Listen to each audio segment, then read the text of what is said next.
một cuộc đời xa lầy. Và khúc Kinh Thánh chúng ta đã được nghe ở trong sách Luca đoạn 15 từ câu 11 cho đến câu thứ 24. Đây là khúc Kinh Thánh rất là quen thuộc cho tất cả con cái Chúa, vì chúng ta nghe quá nhiều. Chúng ta nghe về đề tài là người cha nhân từ hoặc là đứa con ngoan đàn. Nhưng bữa nay chúng ta lại học theo một khía cạnh nữa là một cuộc đời xa lầy. Không biết quý vị có hiểu được xa lầy là thế nào hay không? Chắc chắn nó phải là một cái việc kinh khủng lắm nếu chúng ta đối diện với sự xa lầy. Xa lầy mà xa lầy thuộc linh là càng kinh khủng hơn cái xa lầy mà con người trong cuộc đời phải đối diện. Có một câu chuyện của văn hào Victor Hugo. Văn hào Victor Hugo đã viết về cái câu chuyện xa lầy và tôi muốn đọc cho chúng ta nghe, rồi chúng ta mới thấy nó là kinh khủng như thế nào. Trên một số bờ biển Bretagne, bên Pháp, đặc biệt là quanh vùng Mont Saint-Bibin, tôi đọc tiếng Pháp riết rồi bây giờ nó lẫn lộn vào tiếng Anh. Mont Saint-Bibin, đôi khi xảy ra việc du khách không có kinh nghiệm, cho nên phải gặp một cái chết rất đáng sợ, đó là sự xa lầy. Thủy triều xuống, một người đi dạo trên bờ cát không xa bờ bao nhiêu. Lúc đầu anh ta không cảm thấy gì và anh ta cũng không lo lắng gì. Tuy nhiên anh chỉ cảm thấy một cái gì như thể chân anh ngày càng nặng thêm mỗi lần anh bước thêm một bước. Bất thình lình anh lún xuống, đôi bàn chân anh lún trong cát. Anh muốn quay trở lui, nhưng anh lún xuống sâu hơn. Cát đã đến nơi mắt cá chân của anh.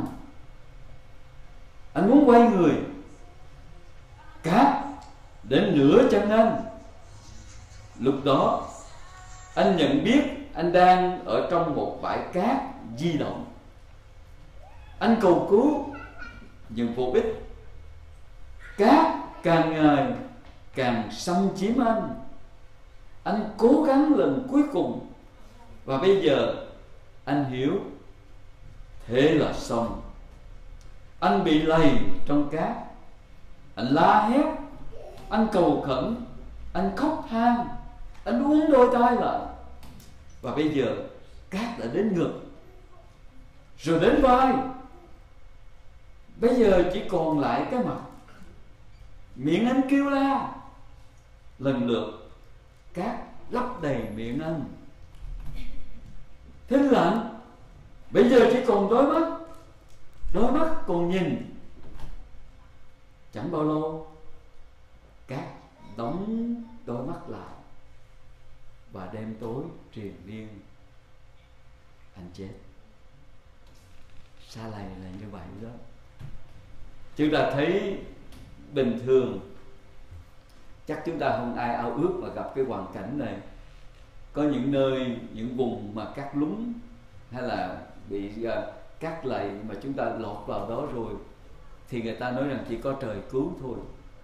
Có những nơi mà bị cát lún đó, người ở ngoài có thể cứu được, nhưng trường hợp này thì khó hơn nữa. Anh này đang ở ngay một bãi biển, cũng không biết cái chỗ nào là cát còn đang tốt và chỗ nào cát nó là cát sa lầy, cát lún, cho nên chắc không ai cứu anh được và chỉ còn cái chết chờ đón một người đã xa lầy. Khi chúng ta xa lầy trong vấn đề thuộc linh, nó càng kinh khủng hơn nữa. Khởi đầu chúng ta thấy nó là một việc có lẽ không có gì phải lo ngại, một việc chắc cũng không đến nỗi tệ lắm. Chẳng hạn như khi người ta phạm tội, chúng ta thấy rằng khi mình phạm tội có những lúc mình tự bào chữa cho tội lỗi của mình được nữa. Vì sao vậy? Vì ai cũng làm điều đó mà. Và người ta làm, người ta vẫn sống phay phay. Mà thật, có người đã nói rằng: thưa mục sư, tại sao mà cái người mà hiền lành đó thì lại phải chết sớm? lại qua đời. Còn cái người giữ người ác á, người phạm tội đó, thì họ lại sống lâu. Và đúng như vậy đó, có nhiều cái trường hợp chúng ta thấy nó quái quăm như vậy. Kẻ ác lại tiếp tục sống lâu. Nhưng mà quý vị ơi, cuộc đời của họ chỉ ngần đó 5 tháng ở trên đất đó thôi. Vì sau đó thì họ không phải sống lâu tiếp tục để hưởng những gì họ có, mà là họ sống lâu đời đời trong hồ lửa, trong quả ngục. Cái đó mới là cái kinh khủng. Còn chúng ta thì không sống ở trên đất này không bao năm, và nếu có sống lâu cũng có lẽ cũng không có sung sướng tận hưởng được như nhiều người. Vì có đâu mà hưởng. Chúng ta sẽ không có những cái cơ may để hưởng được như nhiều người đã được hưởng. Nhưng mà chúng ta sẽ được hưởng trong sự đời đời. Tôi không biết quý vị có thấy được cái hình ảnh này không? Có bao giờ quý vị và các bạn theo là tôi dám ngồi trên một chiếc máy bay với cái hạng first class không? Chắc không có rồi. Vì sao vậy? Vì nó mắc gấp 10 lần. Trời, không có tiền để có thể mà đi trên chuyến máy bay từ đây về Hồng Kông mà trả 5.000 đô. Vậy chắc tôi không làm được điều đó, và cũng không thể nào làm được. Quý vị có lẽ cũng không thể được hưởng những giây phút như vậy, là ngồi trên chiếc máy bay mà với cái ghế ngồi đặc biệt đó 5.000 đô. Có lẽ chúng ta sẽ tìm cái vé rẻ nhất, phải không? Cũng trên chiếc máy bay đó, nhưng cuối cùng cả thảy đều đến cùng một nơi mình muốn, đó là Hồng Kông chẳng hạn.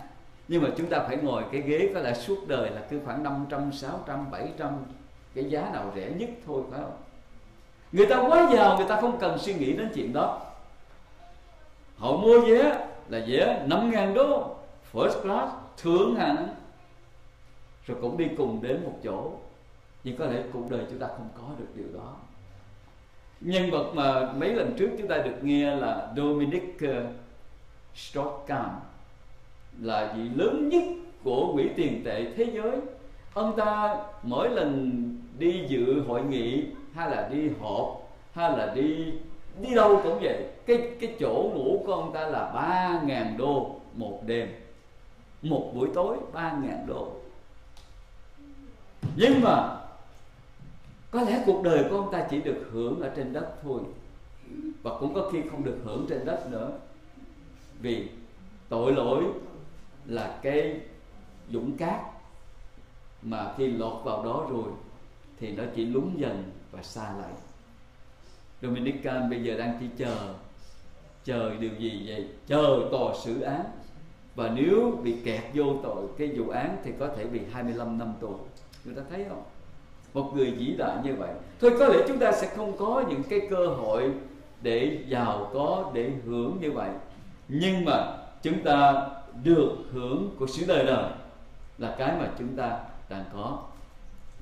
Và bây giờ chúng ta sẽ xem thử trong cái câu chuyện mà chúng ta vừa nghe qua đó, ở trong đoạn thứ 15, là một cuộc đời xa lầy. Xem thử coi lý do gì khiến cái người trai trẻ này đã xa lầy. Mình xem thử với nhau một vài câu thử nghe. Tôi đọc lại cho chúng ta nghe câu thứ 12 trở đi. Người em nói với cha rằng: thưa cha, xin chia cho tôi phần của mà tôi sẽ được. Người cha liền chia của mình cho 2 con. Ở đây cho thấy rằng người cha là một người cha là một người rất là thương yêu. Khi chia của để gia tài là lúc mà cái người đó qua đời mới để gia tài. Nhưng ở đây người cha vẫn còn sống.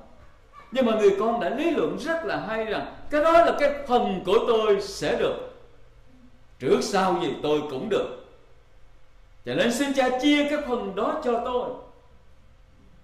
Cha có quyền không cho, nhưng người cha vẫn chia. Đương nhiên là người con này là người con út đó, người con thứ hai, tại người cha này có 2 đứa con thôi. Đứa con trưởng đó thì không có lấy cái số tiền của cha chia, vì vẫn còn ở trong nhà cha mà. Nhưng mà người con thứ hai thì xin cha chia, xin cho tôi được cái phần của tôi. Và người này được cái phần, vì Kinh Thánh nói rằng người cha liền chia của mình cho hai con. Vì tôi nói chia cho hai con tức là lấy cái phần của đứa con kia, đứa con út đưa cho nó. Rồi, còn cái phần của đứa con trưởng đó thì tôi nghĩ rằng chắc vẫn còn ở trong nhà đó, vì cũng ở trong nhà cha, vẫn giữ lại tại đó, chứ đâu có đem đi đâu, vẫn ở tại đó thôi. Cho nên mặc dù Kinh Thánh không có nói thêm, nhưng mà tôi nghĩ rằng vẫn y hệt như vậy. Cho đến ngày cha chết thì cả mọi sự thuộc về mình. Rồi, cách ít ngày, người em tốn thâu hết, rồi đi phương xa. Hai cái yếu tố mà chúng ta thấy cho thấy một cuộc đời bước xuống chỗ xa lầy, đó là tốn thâu. Tốn thâu là hình ảnh của gì vậy? Có một sự tham lam, tốn thâu hết, gom góp lại hết. Người con thứ hai này đã tốn thâu hết tất cả mọi thứ, tức là không chừa bỏ một cái gì. Cho ai vậy? Cho mình, giữ lấy cho mình, và đó là của mình. Một khi chúng ta suy nghĩ tất cả về mình và của mình, chứ không phải là Chúa là cái trung tâm điểm nữa, mà chúng ta, thì đó là cái giây phút mà chúng ta biết rằng mình bắt đầu chuẩn bị bước xuống chỗ xa lầy. Đừng như ma quỷ nó sẽ cám dỗ chúng ta. Người câu chuyện mà chúng ta thấy Victor Hugo đã kể ở đây, người này đang làm gì vậy? Đi dạo trên bờ biển mà, vì đẹp lắm, vì nước nó đã rút đi rồi. Bây giờ bờ biển đẹp, thì bởi cái bờ biển đẹp đó mà anh ta mới quyết định đi dạo trên bờ biển đó. Nhưng mà anh ta không ngờ là anh ta đã lọt vào trong cái chỗ mà cát lún. Và một khi đã lọt vô đó rồi thì coi như hết thuốc chữa rồi. Có những dấu hiệu cho chúng ta sẽ thấy trong đời sống của chúng ta. Một khi chúng ta tìm cách tốn thâu cho mình, gom góp cho mình, nghĩ về mình, đặt để mình trên hết và trước nhất cho mình, là lúc chúng ta sẽ mất hết mọi sự, quý vị và các bạn. Lời Chúa dạy rất là rõ. Nếu ai tìm cách để cứu mình thì người đó sẽ mất. Nhưng mà ai sẵn sàng mất vì Chúa thì sẽ tìm lại được. Hầu hết người ta sẽ tìm cách cho mình, nghĩ cho mình và gom góp cho mình, thâu tóm cho mình. Nhưng mà đó là cái bước đầu tiên của sự xa lầy mà họ không ngờ. Khi chúng ta bắt đầu yêu mến tiền bạc, yêu mến của cải, tôi tin rằng tiền bạc của cải là cái có cần chứ không phải không. Ai trong chúng ta cũng không thể phủ nhận nói rằng tôi không cần tiền. Chắc chắn chúng ta cần có tiền. Chúng ta cần tiền bạc để sống. Chúng ta cần công ăn việc làm. Tất cả những điều đó chúng ta cần, bắt buộc. Nhưng mà một khi tiền bạc, của cải, chức phận, cơ nghiệp nó bắt đầu quá nhiều, đến nỗi chúng ta không còn cảm thấy cần Chúa trong đời sống mình nữa, và bỏ lội Chúa ra. Quý vị ơi, chúng ta xa lầy. Chúng ta đang xa lầy. Mặc dù chúng ta thấy thiệt là sướng, tôi có thể đi máy bay và ngồi trên chiếc máy bay giờ với cái ghế thượng hạng first class 5.000 đô, người ta phục vụ tận tình và không dám nói lớn tiếng, không dám phá rầy tôi, giấc ngủ của tôi hay cái gì cũng vậy, vì tôi được trọng đãi. Phải rồi. Nhưng mà nếu tôi đang ở trong tình trạng đặt để tiền bạc, của cải, danh vọng, tất cả những thứ đó trên nhất và trước nhất trong cuộc đời của tôi, thì tôi phải biết rằng tôi đang lún vào các bùn, mà gọi là các lầy đó, bị lún vào trong cái bùn lầy mà nó cắt lún mà không thoát ra được. Thường người ta không thoát ra được khi chúng ta đã lỡ đi vào trong cái vũng cắt lún đó.